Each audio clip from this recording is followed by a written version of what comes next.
అందరూ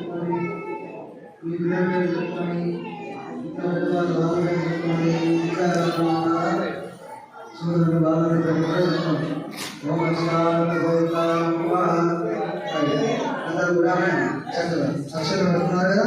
ముందర పుస్తకాలను చూస్తూ ఓకేనా, పలకలను చూస్తూ చెప్పండి, డిస్టర్బ్ అవ్వకండి.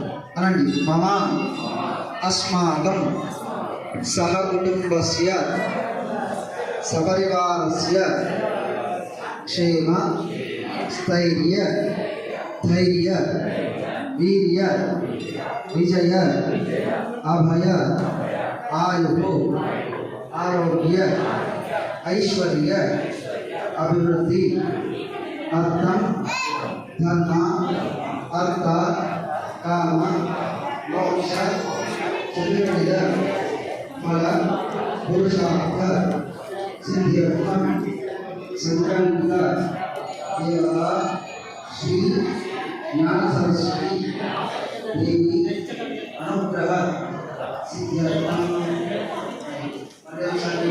చెప్పుకోండి, మీ ఇంటిలో చెప్పుకోండి, మీ అక్షర సంఖ్య పిల్లలు చెప్పుకోండి. యజమానస్య మమాన్ ఓకేనా, యజమానస్య మమాన్ యజమానస్య యజమానస్య ఓకే. పిల్లలు అమ్మాయిలు ఉన్న వాళ్ళు అనండి, పుత్రికాయాః సంకల్పిత పుత్రస్య పుత్రికాయాః సవే శ్రీ జ్ఞాన సరస్వతి దేవి అనుగ్రహ సిద్ధ్యర్థం అక్షర స్వీకరణ మహోత్సవం అహం కరిష్యే. అతః గ్రంథస్య శ్రీ